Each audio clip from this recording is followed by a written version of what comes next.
Yo, what up? You already know, getting ready for this next episode. And today's first topic and only topic is vaccines, man. See you in the house.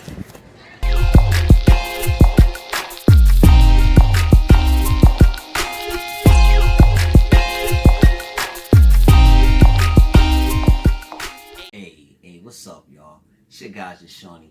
Bronx Life with no life. And all that is truly a wonderful world talking. And then, yo, welcome to another episode of Fatherhood to Life, where we learn fatherhood together. And so the first topic of the day is vaccines, right? Not for debatable reasons, just just so just so that we have a little bit of information. I plan on doing a more in-depth episode on this next week, but this is just, so that you're armed with a little bit of information for the first set of shots that your child to receive if you choose for them to receive it. So here we go. Ninomiya Disease. Ninomiya Disease is caused by bacteria that can spread from person to person through close contact. It can cause ear infections, and it can also lead to more serious infections of the lungs, the blood, and covering of the brain and spinal cord. That's pneumonia and meningitis. Ninomiya pneumonia is most common among adults. Ninomiya meningitis can cause deafness and brain damage, and it can kill about 1 child in 10 who get it. Anyone can get Ninomiya disease, but children under 2 years of age and adults 65 years and older, people with certain medical conditions, and cigarette smokers are at a higher risk.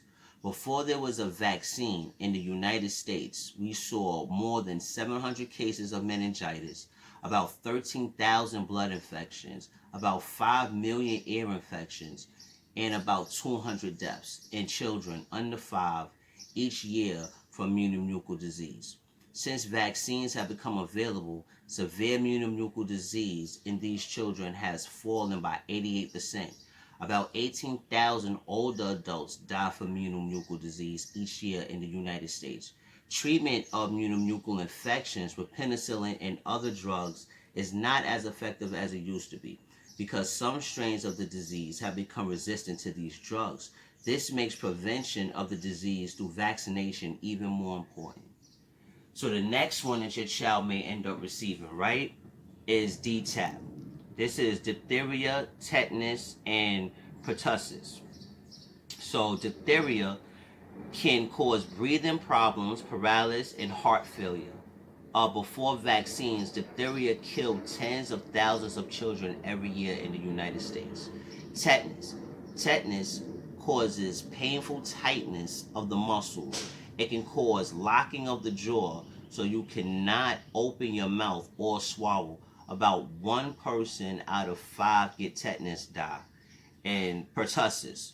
Pertussis, also known as whooping cough, can cause coughing spells so bad that it is hard for an infant and child to eat, drink, or breathe. It can cause pneumonia, seizures, brain damage, or death. Most children who are vaccinated with DTaP will be protected throughout childhood.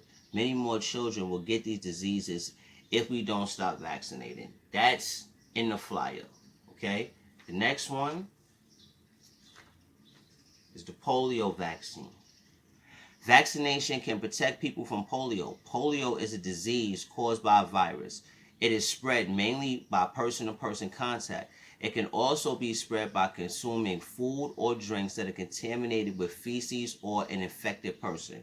Most people infected with polio have no symptoms, and many recover without complications. But sometimes people who get polio develop paralysis, cannot move their arms or legs. Polio can result in permanent disability. Polio can also cause death, usually by paralyzing the muscles used for breathing. Polio used to be very common in the United States. It paralyzed and killed thousands of people every year before polio vaccine was introduced in 1955. There is no cure for polio infection, but it can be prevented by vaccines. Polio has been eliminated from the United States, but it still occurs in other parts of the world. it would only take one person infected with polio coming from another country to bring the disease back here if we were not protected by vaccination. If the effort to eliminate the disease from the world is successful, someday we won't need polio vaccine. Until then, we need to keep getting our children vaccinated. And that's on polio. The next one we have is hepatitis B. Hepatitis B is a serious disease that affects the liver. It is caused by the hepatitis B virus. Hepatitis B can cause mild illness lasting a few weeks, or it can lead to serious lifelong illnesses. Hepatitis B virus infection can be either acute or chronic. Acute hepatitis B virus infection is a short-term illness that occurs within the first 6 months after someone is exposed to the hepatitis B virus. This can lead to fever, fatigue, loss of appetite, nausea, and or vomiting, jaundice, which is yellowing of the skin or eyes, dark urine or clay-colored bowel movements, pain in the muscles, joints, and stomach.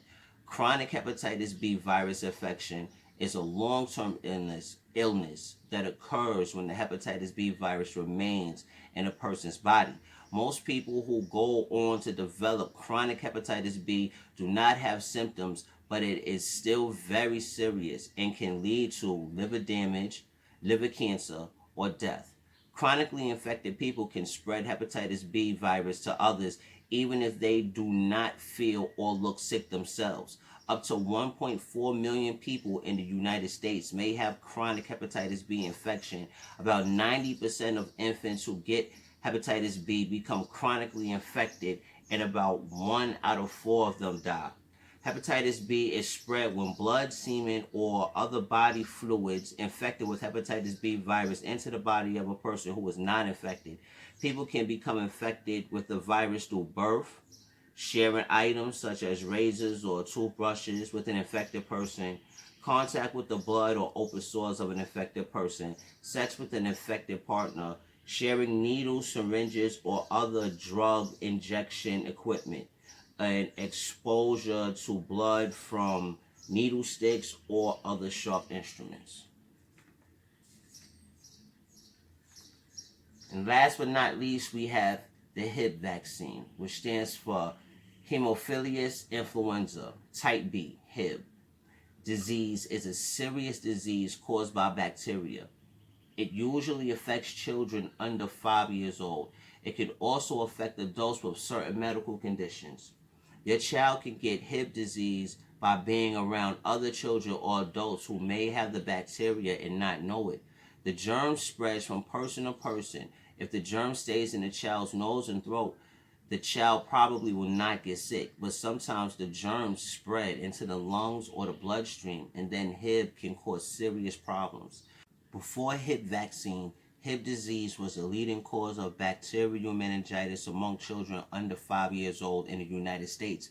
Meningitis is an infection of the lining of the brain and spinal cord. It can lead to brain damage and deafness. Hib disease can also cause pneumonia, severe swelling in the throat, making it hard to breathe, infections of the blood, joints, bones, and covering of the heart, and death. Before Hib vaccine, about 20,000 children in the United States under 5 years old got Hib disease each year, and about 3 to 6% of them died. Hib vaccine can prevent Hib disease. Since use of Hib vaccine began, the number of cases of invasive Hib disease has decreased by more than 99%. Many more children would get Hib disease if we stop vaccinating. Now, I'm sharing this information, right? Not to, how you say, back one way or back the other way, right? I'm sharing this information because I know a lot of people hear the word vaccine and may not do a lot of the research to see what their children are actually being vaccinated for.